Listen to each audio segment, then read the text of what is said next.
the mother na Jogo, why Zion ministry? Why Zion ministry? Why do you as Zion Jugo as Zion Jugo women came? Ebo Zion nka, Ebo Zion nka. Ụfọdụ jụọ ajụjụ sị kedu ife kpatara na ya da plan rụ Zion ife ọjọọ oge ọwụna kedu ife ọ ga-eji wee wụrụ Zion? I want to answer that question. Then a lot of people are saying na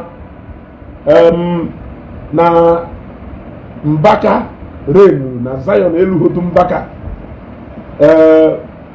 kelafa ya Fadede reign na Zion eluhotu Fadede na highest nwobele oge Zion na return kwa back to ndị ọzọ. Achọrọ ka m gwa gị ife mmelu Zion ji wee dị iche and ife mmelu Zion ji wee wụrụ okwu akpụ n'ọnụ. Number 1, Fadede fa and Fada Mbaka fa mmelu ministry, they are still in ministry. They did very well and they are still doing very well. Mbaka is still doing very well. But when something do different from activities from a time of ministry. When I mean by time of ministry Mbaka, I mean like time aho Mbaka no at his peaks. You got to go. And the time of Fadede no na peak here. Onwere ife dị iche. Onwere ife melu hajwe dị iche. N'oge nke Mbaka. N'oge nke fa and evangelist Ebuka.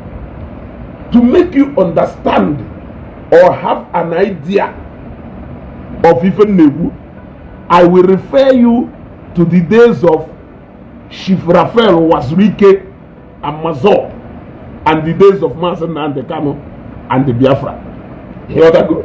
I will refer you to the days of Raphael Wazurike and Mazor to this day of Manson and the Kano and Biafra. Kerife Dishe, during the time of Wazurike was more of local, like only followers here, members here from local here, because he was even unable to reach as many people in diaspora.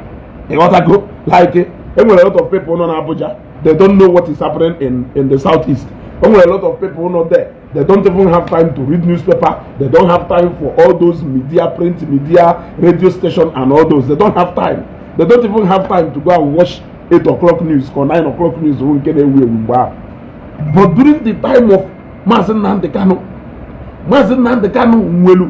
a lot of things at his disposal to be able to reach as many people as possible. Media and everything at his disposal to get his message across to so many people, and that is why Ojiwe followers worldwide.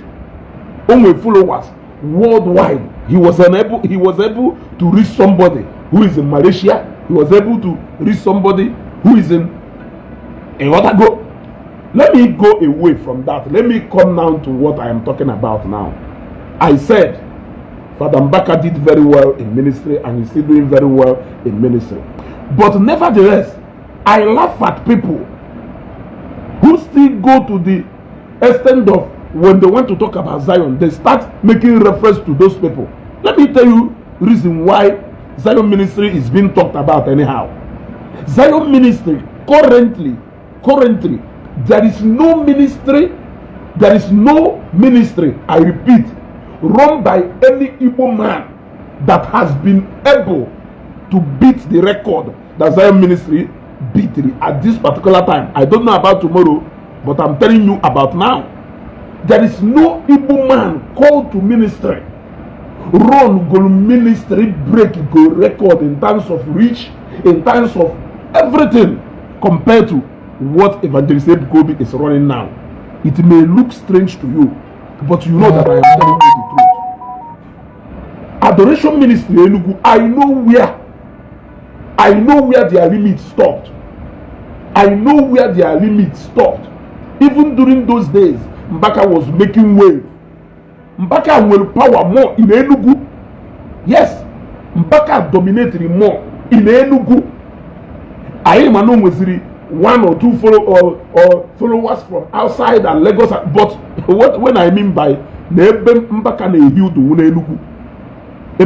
In fact, many people who can tell you about activities of Mbaka will tell you more from Enugu and not from other parts of the world, because those places only people there, limited number of people there, but everything that happened in Enugu. The same thing with the Father Kelave, Father Ede, the same thing with many of these people in Akpo, even Ebuka Sofa. They are all doing fantastically well, but at least they are rich to limited compared to what Evangelist Ebuka is running. What Evangelist Ebuka is running is more networking than people you see. It is more networking than people you see. That is what, in fact, the only ministry in Nigeria you can use to compare what Evangelist Ebuka is running currently is Synagogue Church of All Nations. Synagogue Church of All Nations. Yes, I don't want to talk about Kelave. I don't want to talk about Redeem and Winners, because those ones would church. Synagogue Church of All Nations is a non-denominational church. It's a non-denominational church. Anybody can come there. You see, it doesn't even have more like physical branches all over. But yet, more rich, more wider rich, international, and the national here. So, the only church or the only ministry, let me say, because it's not a church, otherwise I can add the Anglican and Catholic. EAG will compare what Evangelist Ebuka is running on ground now is Synagogue Church of All Nations. This is the reality most of you cannot say. Now, a lot of people know this young man, we got far. This young man, we got far. In fact, you can see more of Zion members on air than you can see them on ground. In adult, yeah. Will the crowd don't have yesterday the Zion Basaloka. When I got anime kanga somewhere, only been na shobije child dedication na satellite town. Okay, TLC me head iloni everywhere do filled up man ju. When any keke, when any bus, when any every name do so filled up. Decide because here can you first start happens here satellite town. All the way from Victory Estate here, we want to ne head the agorand about, ne head the first stack in the mad to drop at June because my kekeni need to filled up. And when about upon all those number of people you see there, Zion can will more members that are not on ground here, online, millions of people online. Now, when it comes to that networking, Hajinaka like this, the only man who can even come closer to what they are doing is Jerry Eze. Take advantage of COVID-19. We penetrate here. Yes, because those days the people had that gazi oka. Due to lockdown, that was when Pastor Jerry Eze entered. Boom! Evangelist Ebuka and Jerry Eze is only pastor in Nigeria. Is the only ministry in Nigeria where they make it broadcast live. If more than 50,000 people are now watching her at the same time, I want you to show me any other pastor where he pull with that stunt. Show me any other pastor where he pull with that stunt. You cannot see. A friend of mine from Enugu, na Zambia one day, Mbaka neme that harvest on a day. This harvest on a day, me wo dia omenu mba anya na Peter Obi we fall out on eme. I then abata anokata 1,000, 1,800, 2,000 something. I well okay no kata we see because I hear men at this argument. We see okay, this is harvest, right? More like a very big event, an adoration. Get my point. Asarengo Mbaka is doing very well, and Asrongo, now I said he did very well, and he's still doing very well, and he is still on top of his game. But I am telling you, where you will stop making mistake of comparing these two ministries in terms of numbers. Yes, hapụzie onye ka nwe power na Chineke na-enye that power. He can give to anybody any gift or inye. The person will use it, that is all. You got that go? But I am telling you why the Zion ministry is always the topic. Because as far as I am concerned now, Zion ministry is at the top chart of all the ministries put together. Any Igbo man had go before. And I doubt here reason can now go. Now, ozugbo unu mepere onye ahụ short service ndị Zion ministry mkpụba ya ọnụ ịghọtago mkpụba ya ọnụ ozugbo. Say this is exactly what I am saying. You cannot take away the fact that Zion ministry na run one of the biggest congregation of church or ministry for na Nigeria today, and the waves they are making. In fact, let me tell you, within few years of Ngongwe Zion ministry, Evangelist Ebuka was able to cover what this man covered a ministry for over 20 years. What they covered in ministry, what took them 20 years, 30 years, 50 years to cover, this young man covered it within how many years? Within how many years? And you are telling me that our brothers into seeing that young man in that age, controlling this influence and numbers of people, they cannot go to sleep without plotting one thing. Now you accuse them, why must it be him? Why it must be him is why it was always TB Joshua those days. Don't you know why it was always TB Joshua? It was always TB Joshua because TB Joshua being a church in Nigeria. All church can attract international presence in Nigeria. Nyaka attract international every weekend. Airport we are there make ndesi America, ndesi ebeni Asia, ndesi ebeni na abia Nigeria because of Gono synagogue of one nation. The only person who keep pulling that storm to now is Evangelist Ebuka. Do you know the ticket APC lelu? Mbemelu 100 days fasting. Mbemelu chiri na ngobala. My ticket one APC lelu. My ticket one United Nigerian Airline lelu. My ticket one IB lelu. Onwe hotel do n'Imo State. Onwe hotel do na Abia State. Onwe hotel do na Rivers State. They make business during that time. Who else can pull that stunt if not TB Joshua? Mwafi Baye, they pull see that stunt together. More so, he penetrated from Lagos. Every other person started their ministry in East. It was easier for them to move faster. It was easier for them to penetrate there because they are building what they are doing among their own people. Among their own people. In fact, when it comes to ministry among Igbos, the only Igbo man that can even be able to stand with the same level in terms of operation is Lazarus Moka, who also penetrated Lagos State here. He is the only one. Those only in Epidona East, where people speak the same language, where you know that it is among your the same people. There is no Evangelist Ebuka among Ogunde Yoruba no Sariana Lagos here. He was still able to germinate and dominate the heart of Amuwo of it. Dominate here the heart of Amuwo. Now dominate here dear biri. Na even now one who is yoku. Yeah. Even now one who is yoku. So and another one during the time Mbakaha may grow na ministry. Now balancing at their ministry. Father Ebeha. Name them during that time. Kabaibo can ekwu ogugwu oge. Mgbe akabai ka aka na-echetara anyị maka ife Bible kwuru maka ogugwu oge. Kita Evangelist Ebuka break go boundaries niile got to the higher top.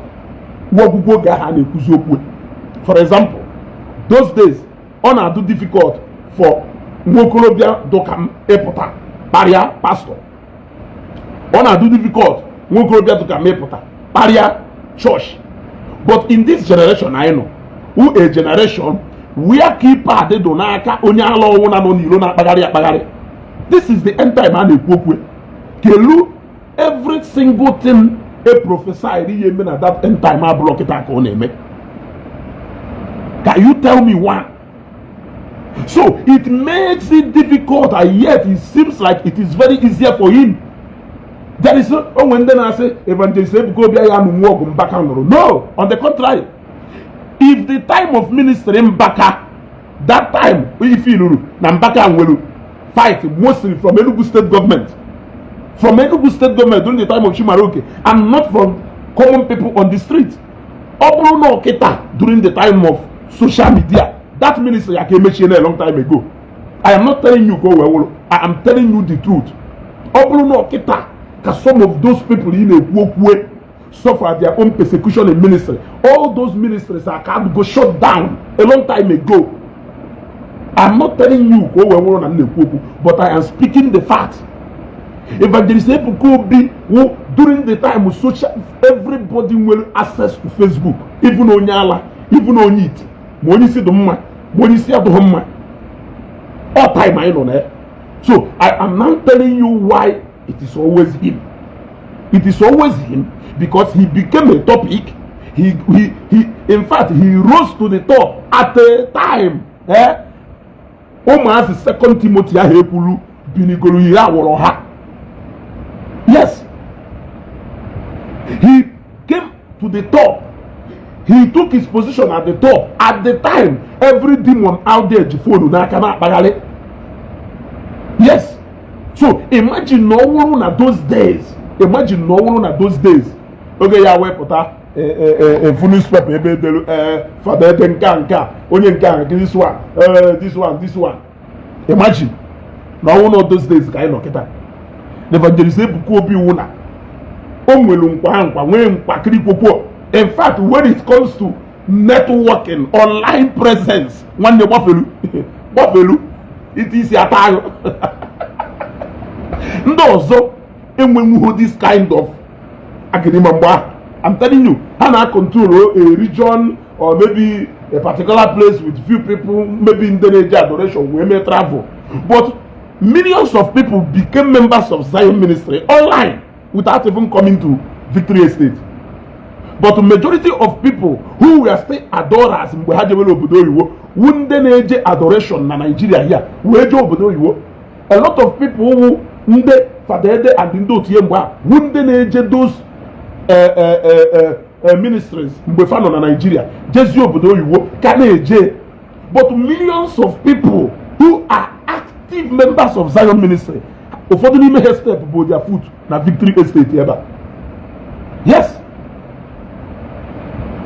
Yes, affording me a step about foot na me okay, when you say it's a lie, do you know what it means for you to say Abasha will buy?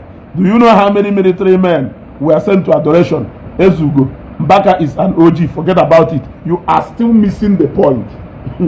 You are still missing the point. You are still missing the point, my brother. What about heaven?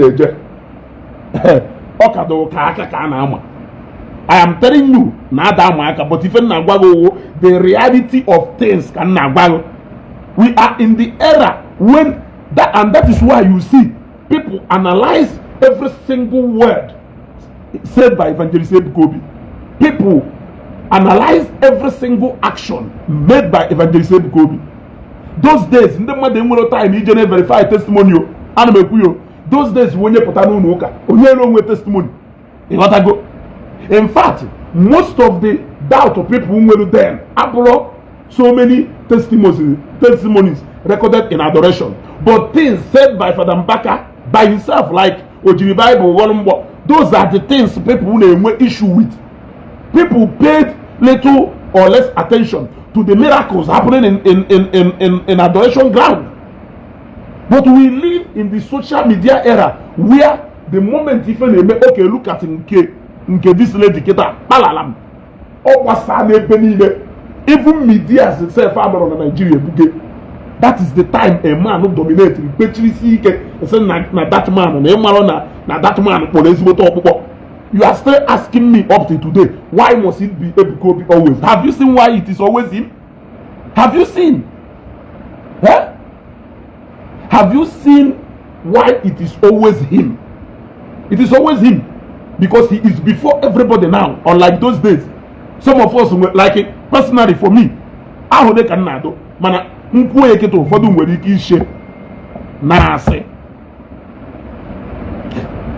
never knew about any activities of Fadede. I only know that Fadede will university. So I thought that a reverend father may invest in all these things. I never even knew that when Fadede make us stuff like this in Bakafane. I never knew. You see, and there were a lot of people like that those days. So those days who in Olona area, these people and I know about Wakako, but these days, remember what I told you? Those days people go to adoration Enugu for them to even become members. But these days, somebody all the way from United States of America can become an active member of Zion. That is the difference. Look at what happened to the Harvest Evangelist Ebuka. Can you tell me any church, even Anglican church, even Pentecostal church anywhere that has been able to pull that record? Tell me. Show me the church. You can only find such things happening in the Redeemed, in Winners. But you cannot find it anywhere. No evil man has been able to pull up that. I can tell you, a draw or doka. Nda yi nwere ike isi na oge nke ha na-ebi ha moto. Nwanne oge nke a o nwere ife Evangelist Ebuka ji moto eme. Ịghọtago? I nwere ike isi na oge nke fa na-ebi ha na onye apụta obi ha moto. Onye apụta onye. Yes, all those things are normal thing. Even small boys not into ministry, they receive such kind of gift. But what I am telling you is that the kind of squad Evangelist Ebuka build, they are formidable. There is no congregation headed by any Igbo man head go to such kind of formidable force. It shall be not that. So if you ask me, why is he always on top? An Igbo man get Lagos. Na the heart ebi mu ifo we conquer ndị nwe obodo we dominate eba we mepe eba. Lagos State, look, we are not talking about Anambra, we are not talking about Port Harcourt, we are not talking about Enugu. Aya ekwoku Ebonyi State or Abia State. If I na-ekwoku Eko Onigbaje ko batara Eko dominate Eko tiri Lagos ebe niile na agbagalagala. It's not social man will not always be the topic. You have to talk about him because he may pay for the people have stopped talking about him back at the a long time ago.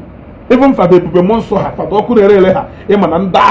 cannot make move. But people don't, and you can't say that these people will as quarter as population as in the quarter Hamas will have. As quarter as population and members, there has never been any church na Igbo pull go such kind of population, such kind of numbers. So, do you think it is not enough for ndị ya wahana ula na alahola hanejesi for joy mother? As when you are at the top, you become the topic. Ndị kwuri ekufu. Now on the top, Ebuka do very. He must be found out well. Yeah. Ebe adoration Enugu. How many years ago we wrote that? Ebe adoration Enugu. Respect to Mbaka. Many years we wrote that. Can you tell me the impact of that adoration to that area? Let us tell ourselves the truth. Evangelist Ebuka is yet to hold his first service in Ngopala. Ngopala is already a goal. Ngopala is already a goal. Within the space of 1 year, and has skyrocketed from 100,000 Ngopala to 10 million. And we are not 10 million, and we are not 15. enwere ana 8, enwere ana 5. In fact, the least ị nwere ike inwetazi ana kịta more like 3 million, 3.5 million, and that is na any axis within the range of 10 minutes, 15 minutes. Yes, that is the wonder of what Zion would align at this present age. Shegoduna Victory Estate, Bagoduna Peace Estate, Bagoduna Osana Estate. You want to go? If the caliber of the ministry in Ebuka, Loshism is there. In fact, Evangelist, Pastor Lazarus Moka did also wonders also for him to be able to germinate in a Lagos airborne. He did wonders. He did wonders. But you cannot compare it. So, on the other Evangelist Ebuka, he is the first man to run this type of network on our own. I call it a network and not a ministry.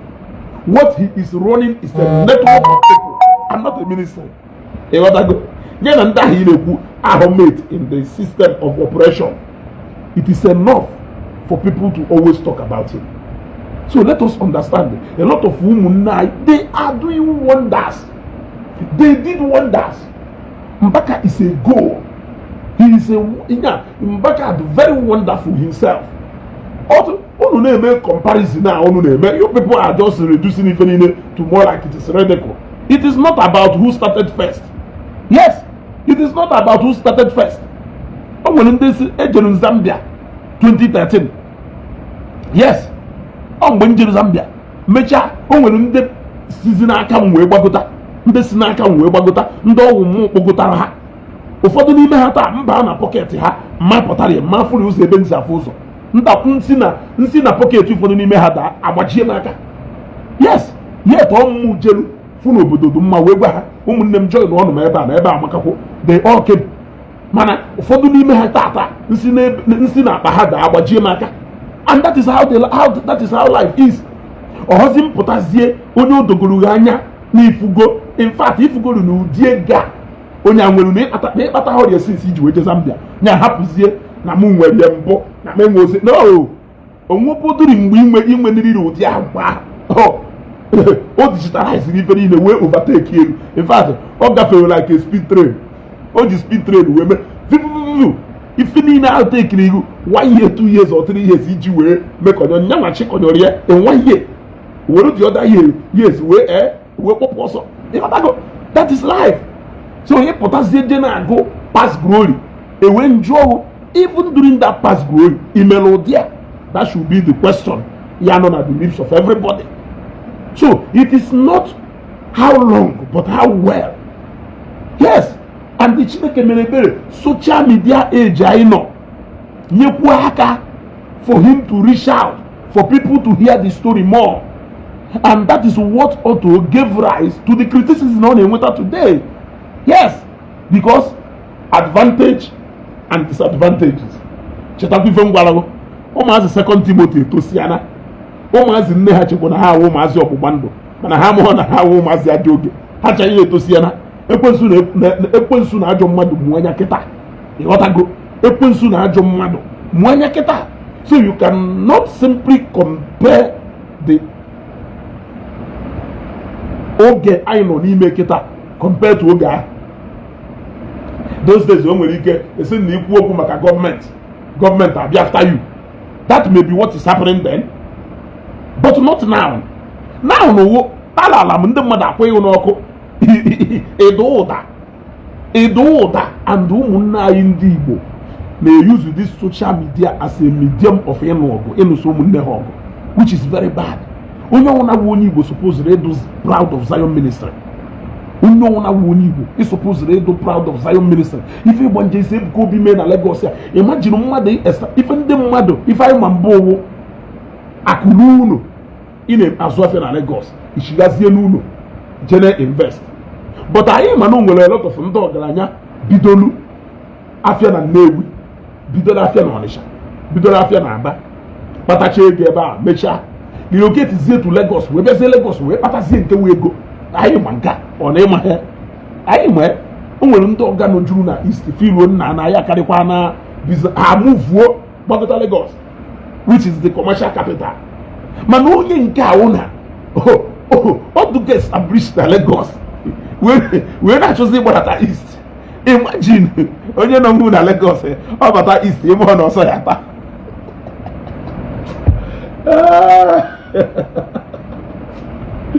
Ai Chineke emeelu mmadụ ebere. Ịmachakwa nke wụ eziokwu mana a na-ekwu ya sometimes ndị na anamajụ onwe m ka look at this man na Pastor Jerry Eze si wee nwee ike nwetanwu agadama ha gbanyere na mmadụ kpọghepụ jee nene asịrị ngụ jee nene ọkwa ịma dadi GO niile ịma na Nigeria, ọkwa ịma churches and ụmụ ministries ya pages ha official pages ha ịma jee nene fa gwa m nke na-epul engagement ka Zion and Pastor Jerry Eze. Tell me one. In fact, how can more people hear online? Carry she couldn't prosper. You listen too much. Nam onya ki diwe no ever.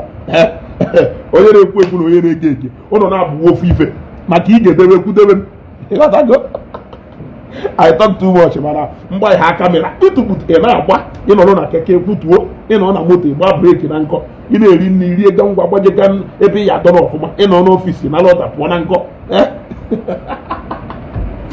awa ndị ife na-ekwu na atọmenti di m nnọọ n'ime mana ife nji ekwu ewu ka pipụl dụ ka uwe na-akụsi na kota na aja ị nwere ike pass ya out before anya ga na-efo ekwuchago m ife na-ekwu ịghọtago. Yes, that is why. Because if you don't know, so onwere ife ka gbagwojuru gị anya ka nkọwarụ gị kịta. Any question iwere ajụjụ. Hello.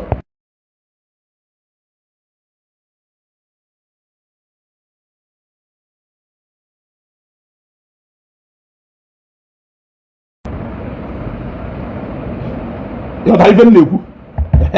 So now this broadcast enwego something need to attend it. I wanted to run this broadcast for some time, but kaije ai bata kai bide bai kwesịrị ka nkọwalụ so many things.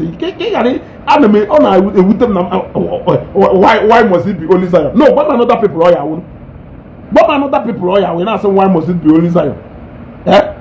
Or winners ki ejeku, ko redeem ki ejeku, ko Synagogue Church of All Nations ki ejeku. Because those are the people you can compare with Evangelist Ebuka. Forget about any other priest or whatever body on the southeast. There is nobody. Every year, we from there, companion on Lagos. I'm telling you. Now, being only Igbo, none at the league of all these men, you don't expect our brothers to quarrel in Akoda, especially the fact that they are going back to their root agenda has started. So, who do you want them to concentrate on? If not Evangelist Ebuka? He is currently the Igbo man that is making way with Pastor Jerry Eze. But now, Evangelist Ebuka when we physical network and the online network carry Pastor Jerry Eze. Okay, when we in fact, bagari na moto niile na bagari na Lagos ya. Moto 5 or moto 10 no gafeleru. Iya frere 4 boosti Zion. Flat you ni je na Lagos ya. Flat 8 do na iya frere door na abomo we to boosti Zion. Icho bagari ya kan na gbago. Even mmadụ na-agba nsef na ijezie ma na area na ebe ụmụnne anyị bigasị n'obodo oyiwo n'osike ike na ịbata be mmadụ ya fụ stika Zion na. So what else do you want? Kedu ife ọzọ ị chọrọ? So ọ na-ewute m na ụnụ pụta unu ewolu onye ndị Igbo sọpoziri iji eje mba, onye ndị Igbo sọpoziri iji eme ọnụ unu ewere eje n'aka ụmụnne anyị niile nọ na East ministry. They are doing all fine. They are doing fine exceptionally. Ụfọdụ n'ime ha rụrụ ọrụ ha during the time of their peak. They didn't wonderfully. They are still on top of the situation now. Fada Mbaka, ọkụ na-ele ọdọ mmiri, Fada Ede, Ebube Monsọ, ha ncha niile, they are still very much active in ministry, doing wonderfully well. But Evangelist Ebuka is far of faith. Of faith. Muhammadu na-eme, Ochukwu na-eme. You can compare him now, currently now, with the likes of more kind of Lagos here. Adeboye, Oyedepo, Synagogue Church of All Nations. Those are the people. Not even Mountain of Fire, or maybe but not Mountain of Fire. On them all, he will need to compare or asset in the Igbo or asset in the Igbo on down well power. Ese ebeni ne mulu enu muloko and a muloko because among 5 people or 10 people no one and no present well about 3-4 Zion members in Onime. Are you aware? Even Nima Fieba Heno, a complex Eba Heno, shop put about do 8 or 10, about 3-4 in the Zion in Asenase.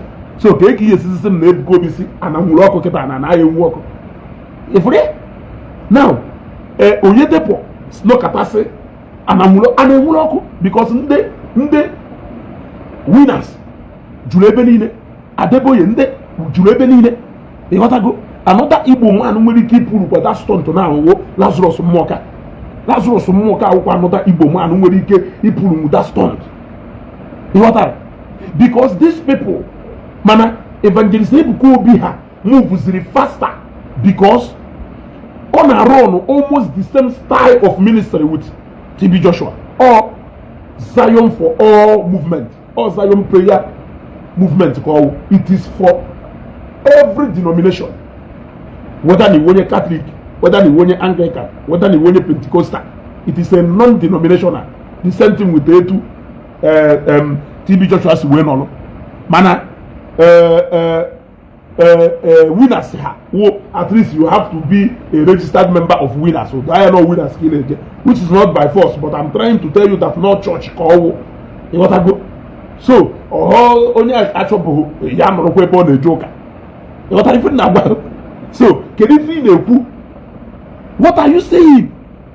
The only man who will keep pulling me say Ebuka be a pull no but Synagogue Church of All Nations. Yes. Only will keep capable of him every weekend to play in another airport. Up to today, every name will lodge na Victory Estate. Every name will lodge. Upon Sunday, I hear look at that. On Saturday, Jena Garden Top, Jena Santiago Milan, Jena Hotel ni name will na muwo. Jena Hotel ni name na muwo. Jena hostels accommodation ni ne and the apartment ni ne emweluna Victory Estate, peace and the environment. Jena first tag. Kemane ya phone si obodo yiwo bia Zion. Ụfọdụ adego self no 3 weeks no 1 month. No there. Let's spend the ego moko ha nwele ego. They have money. Ha nwele ego. Onya ukwa another thing. The Zion nwele ego. They have resources at their disposal. They have everything at their disposal. It is a blessing of God. It is not easy for a man to be able to build that kind of networking of people at this time. Tianchi is a network. Did they survive here? All the people who networking everywhere, onya kanji we say that onya cause we penetrate in the money and I'm networking because Zion ministry came to grow this by through means of networking. Through means of networking. How they did it, I don't know. How they were able to do that, I don't know. Look at him go up, even go up. Look at him go up. Yeah? And the people were able to look away at the security challenges and flood Imo State. Flood Imo State. Millions of people in Imo State. Yeah? Because I need to bank at all for my hair. Who will got if I do? Because if I got a prefer poor, when I got a prefer okay, put to if I want to test, you will wonder how big only I put my head. Agreeable. Evangelist Gobi is the most simplest pastor in his Caribbean football. He's the most simplest. Easy to access. So I don't blame you. You can look down on him for all I care. Yes, because Ndozo, if that neighbor Apostle Johnson Suleiman on Apwap. If that neighbor on Apwap, if we are born Apwap, that movement alone, you will think it is a state governor moving. You will think it is a state governor going for a state function. So, Evangelist Ebuka move very simple. Onya ki yeje betu yanya. Nyakuru kunu je betu yanya. Una mo honye te fa. Go if I'm not about to test. Bagari na hotels n'ime do na muwo. Bagari na hotels n'ime do na first stack I go. Weekends, you will tell me. Temori fi ya gwam. Iye ji ono wose mo na ezugo ogunu na eme. Tell me another person who can be able to do that if not TB Joshua. Ne? Zion Mwelu, even many people coming from outside. Ụfọdụ bịa ha ya no 3 weeks 1 month. Agbango na farm wele ego. Ọwụ ego farm wele ego. Zion self ego ndị nwere ego. Congregation ha so na congregation Mwelu one of the most richest people among them. You can't argue. You can't argue. Ha nwere ndị nwere ego from go dey eche no dey do frustration. Frustration jiri dey aba. You are making a greater mistake. Ije na Zion ya afu ndị ego go charu go gari payo. Ewadago. If you go nyo wo mapede na azu mote. Yeah. If for the convoy yeah, na bulletproof car ho no o mapoto kwa sticker Zion ne. Yeah. If they achieve that through being fake, I don't know. But what I know is that if Evangelist Ebuka got to the level where he is now with the fake and RNG, it means him a award for the greatest RNG mover of all time, because how he did it to be able to get to where he is, I don't know. Onye share go testimony with me na vintage. Onye mmakofuma. When you want RNG ku go mel. Onye ko yo gba na asaba na nkola I have to.